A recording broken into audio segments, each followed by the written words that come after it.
Hello viewers, thank you very much for watching GIBS TV. Today's lesson, we'll be looking at the part 4 of the theoretical framework discussion. Specifically, we'll be looking at the connection between theoretical framework and conceptual framework, but the emphasis will be on the conceptual framework, how to develop a conceptual framework. Let's dive into it. Theoretical frameworks are sometimes referred to as the conceptual framework. However, the clause is there. However, these terms are neither interchangeable nor synonymous. So the theoretical framework is totally different from that of the conceptual framework, but they have a linkage, they have a bondage. They can be vague and lead to confusion for students and dissertation committee members alike. As such, it is important and necessary to differentiate these two terms. Whenever you are writing an article or research project or thesis or dissertation, or conducting even an experiment, teachers and students should define the ideas that inform their work in a general context in a very specific way.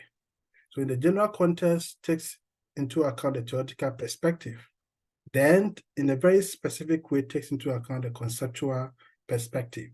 So the general and the specific differentiate between the theoretical framework and the conceptual framework. The theoretical and the conceptual framework designate two different sets of ideas that are used in academic writing and research. In a conceptual framework, in simple terms, the simplest way to explain a conceptual framework is that it is a diagram. It's a diagram representing the relationship between variables that you are able to operationalize from that of the theoretical framework. Because remember that in the previous video, when you operationalize the concepts, it becomes a variable, okay? But the idea of the variable emanates from that of the concept, so that you research around the concept to see how other researchers have operationalized those variables in the literature. So, however, the complete explanation of a conceptual framework is longer and requires more explanation. If you look at this particular example, the conceptual framework is stating that Facebook marketing as an independent variable, discount as an independent variable, appearance as independent variable, they are all interacting to influence revenue as a dependent variable. And you will give a detailed account about how this relationship was established to influence revenue. And that is the conceptual, the specific framework that is going to inform the modeling, because not every aspect of the theory that you are going to operationalize for the study, all right? So the theoretical frameworks look at the specific variable you are going to utilize in your modeling.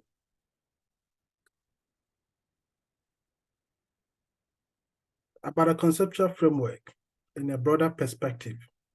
Conceptual framework is referred to as in the literature as the researcher's understanding of how the research problem will best be explored, the specific direction the research will have to take, and the relationship between the different variables in the study. The conceptual framework offers a logical structure of connected concepts, and we saw those concepts, okay, the logical connection to that of the dependent variable. So the conceptual framework offers a logical structure of connected concepts that help provide a picture or a visual display of how ideas in a study relate to one another within the theoretical framework, okay? So you see that the concept that you are going to deal with, specifically from that of the theoretical framework, you need to put it in a pictorial perspective, a visual display for readers to appreciate the logical structure of the variables.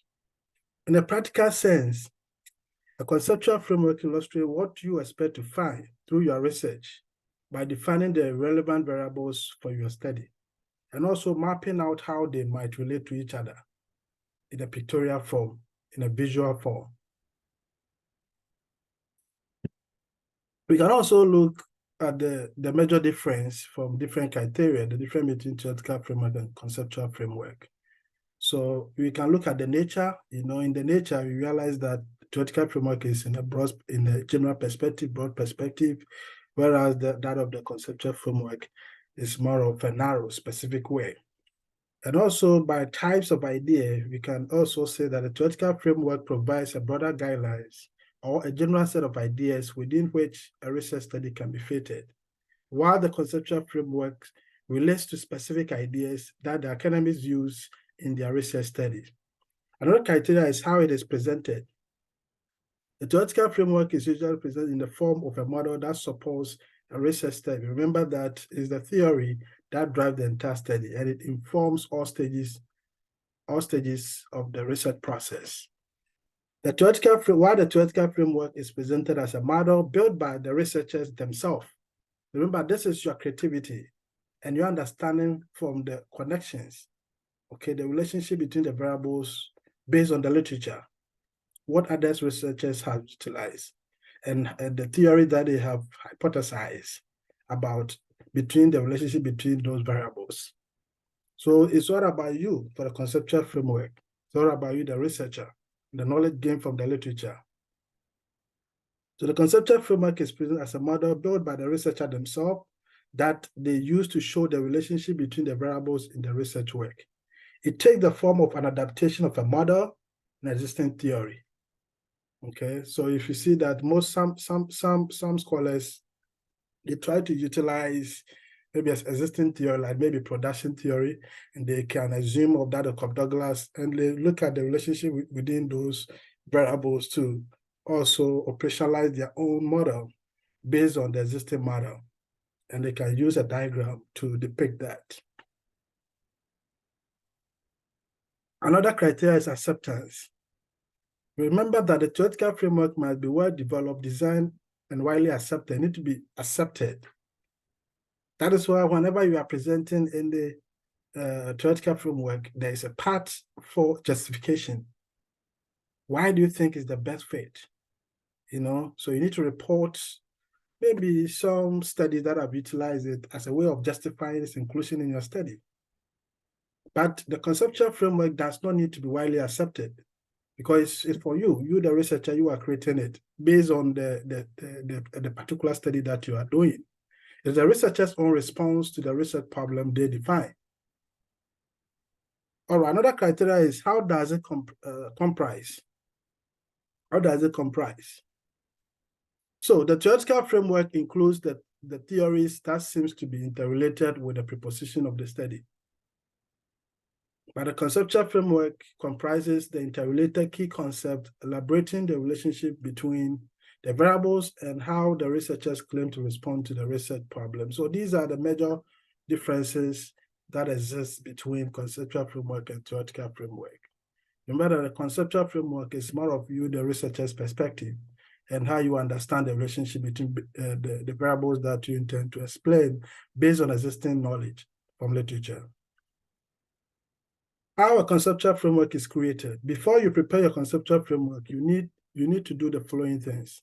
First, you need to choose your topic because you cannot develop a framework without any research topic. So go back and listen to the lecture on how to choose a topic. Second, you need to also make your research question. There's also a lesson on it. Try and go back and listen to the research question, lesson on the research question, how to create a convincing research question. And next, you need to identify your theoretical framework. And there's also some lesson on the overview of the theoretical framework and how to even extract study variables from the theoretical framework based on the concepts. Next, you must also conduct your literature review. There will be a lesson on literature review, so watch out for that as well. Then next, you need to choose your variables. Choose your variable is very, very crucial. Because remember that the knowledge gained from the theoretical review and the literature review is going to help you to build a relationship between the variables. So once you understand, you choose the variables and you understand the relationship, then now there's a need for you to build your conceptual framework. In this video, we will go through an example with two key variables. Let's take, for example, hours of study, an exam score, or let's say final score. Assuming the two variables are derived from the theoretical perspective or the theoretical framework you are using, then before you can develop the conceptual framework, you have to look into the literature. Before you can develop the framework, you need to conduct a literature review so that to enable you to understand your variable and then also know what others have done to establish the relationship. So then before you can develop the conceptual framework, you have to look into the literature to understand the relationship between the variables. Note that the conceptual framework is developed based on the literature review. That is by looking at what other researchers have found or theorized. This practice will enable you to come up with ideas about the relationship between the two variables. For instance, based on the ideas, maybe you're able to gather information from the literature that there is a positive relationship between that of the number of hours studying for a test and the final score. So because of that, we think that by studying more hours will cause a higher score, all right? Okay, so let's look at it from this perspective. So by you studying more hours causes higher score. If that happens, if that is the idea, then we need to establish the cause and effect relationship. So now we want to test whether there is a cause and effect relationship between the amount of hours students spend studying and their final score or the exam score that they get. Because there may be, based on the theory that we saw earlier, there's a likelihood that there's a positive relationship between the two variables. So we need to test to see if based on the existing data, there is a significant relationship between the two. So in order for you to do that, you need to build a concept around that. Now you know a variable, and we are perceiving the relationship as well. That means the hours of study is our independent variable, and our final score is the dependent variable, because we think that the exam score depends on what? The hours of study. We think that the exam score depends on the hours of study. That is, as students tend to spend more time studying, there's a likelihood that it will influence their final grade or score. So the exam score, highlighted in blue, okay, is a dependent variable. Then the hours of study, highlighted in green, is the independent variable, as we explained in the previous videos. So hours of study is the independent variable, which is causing an influence or impact on that of what? The student's final score or exam score. That is a dependent variable. But you should also know that in order to visualize the relationship, we need to understand some basis of components of design, okay? So to visualize our cause and effect relationship, we will use the basic design components such as boxes, arrows, and lines, all right? So these are the boxes, these are the arrows, and we're also going to utilize lines in order to get a very nice conceptual framework, because we need to connect the edges. So we use the line and the arrows to connect the edges. All right. So we use boxes for variables and arrows starting from the independent variable, that is our study, and it's straight down to that of the exam score. All right. So the arrow starting from the independent variable to the dependent variable indicates the causal relationship. So this particular arrow indicates the causal relationship because it stretches from the independent to the dependent, which tells you that the interaction, okay, the improvement in the independent variable may cause changes in that of the dependent variable, okay? So the exam score depends on the hours of study. Therefore, the hours of study is independent and the exam score becomes the dependent variable. Now that we have the basis laid down, then let's quickly look at how to expand the conceptual framework. As you develop your conceptual framework, you must look at some other variables that might influence the relationship between the dependent and the independent variable. If you guys recall, or maybe we're able to listen to the previous videos, when we are looking at the variables, we observed that apart from the dependent and independent, there are also other variables. The most common one that we talked about in that particular video was the control variables. There are also other variables like the moderator variables and also the mediator variables as well. They also have an influence on the dependent variable. So we'll be looking at them as well. And these are some of the common variables that needs to be incorporated into the conceptual framework, because in the broader sense, they may have a role to play in every model. All right, so if you see, we have the independent variable and the dependent variable connecting, but the other variables that are also playing a role alongside in order to maybe have an influence on the outcome. And this is what we'll be looking at, conceptual framework fundamentals. If you look at the context around framing the conceptual framework, we have the presumed cause, that's the independent variable, and we have the presumed effect, that's the dependent variable. So with the dependent variable, is also known as the criterion response, or sometimes called the criterion variable, all right? And also the independent variable in the previous video, we also said that it also be looking at as the predictors or the regressors, or it can also be termed as the explanatory variable. So in this context, you observe that within the relationship, there may be some moderating and mediating variable that may also have an influence on the relationship. So you also need to look at that. And you also have the control variables as well. So let's quickly look at these variables in a greater fashion. Moderator variable. Moderator variables alters the effect that an independent variable has on a dependent variable. For example, let's take IQ.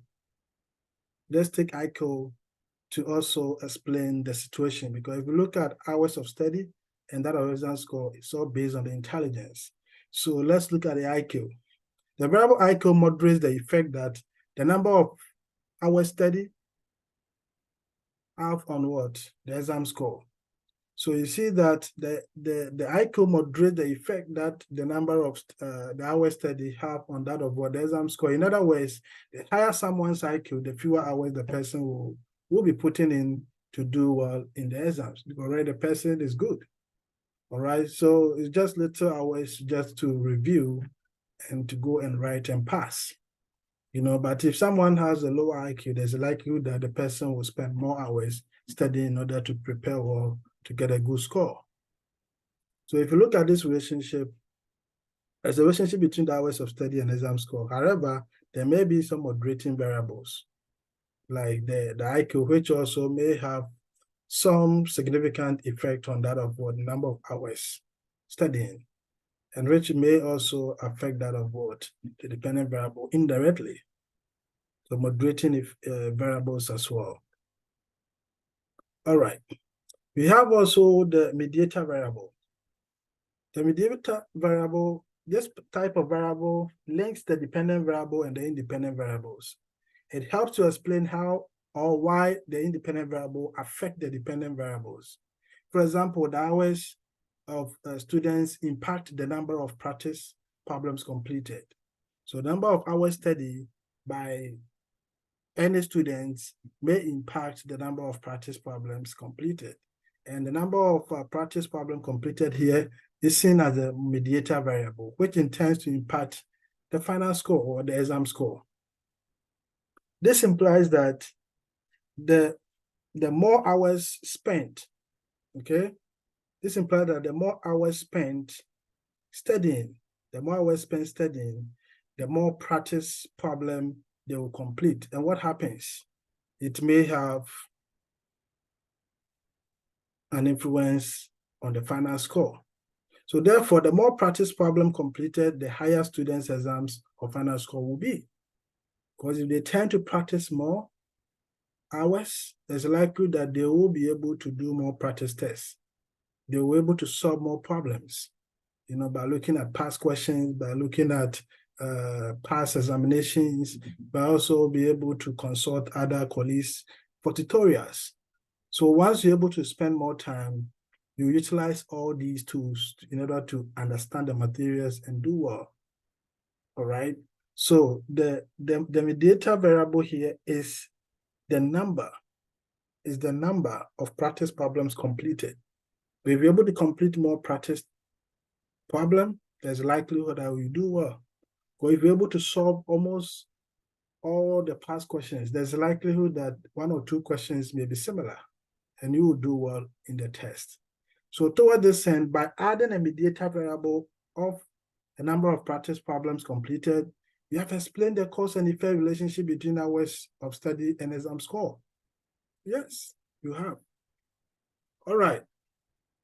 So why both moderators and mediators are influencing the dependent variable, the key difference between them is that a moderator is not affecting the independent variable, while the mediator variable is affected by the independent variable.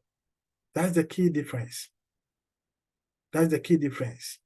Even though the two has an influence on the dependent variable, but the key difference is that a moderator is not affected by the independent variable, but a mediator is affected by the independent variable. Let's take, for example, the variable IQ.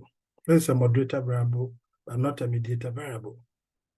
You will realize that even though IQ may impact the exam score, which is the dependent variable, but the number of hours studied, which is the independent variable, does not affect the IQ. That's a moderator variable. This implies that no matter the number of hours a student spends studying, the IQ will not increase. Or the number of hours that is minimized studying, the IQ will not decrease. So you see that with the moderator variable, it's not being affected by the independent variable. Yes, it's not being affected by the independent variable, unlike that of the mediator variable that is affected by the independent variable. The last variable we want to look at is the control variable, which has already been discussed in the study variables in the previous videos. The control variable is a variable that is held constant to prevent itself from influencing the outcome of the study. For example, if a student gets sick, okay, if a student is indisposed, it is more likely that a person will not be able to prepare for the test, and there's a likelihood that such a student will get a lower score for the final grade or for the final score. Therefore, it might help constant as a control variable. So in the case of control variable, not relevant to your research question, it's not your focus. It's just the fundamental variables that always you use to explain it, explain the dependent variable outside that of the independent variable. So if all those are held constant, there's likelihood that you still experience the situation. So control variables are variable that we always held it constant. It's not the variable of focus that we are changing to cause the change. No, it's only the independent variable that we try to manipulate to see the impact.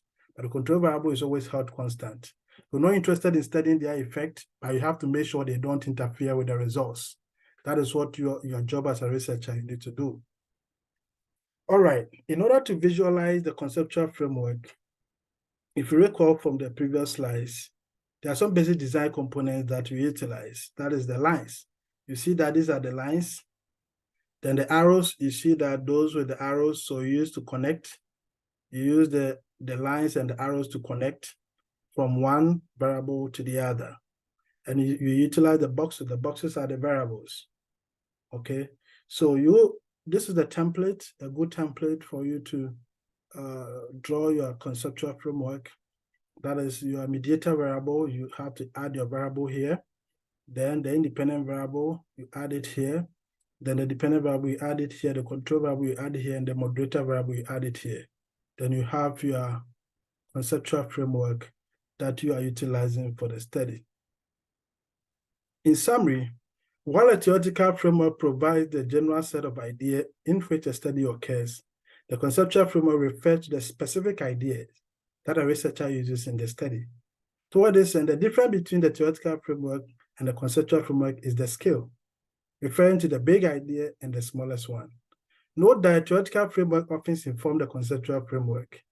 Lastly, the theoretical framework can also determine which ideas are not considered by the conceptual framework, because the theoretical framework is broader.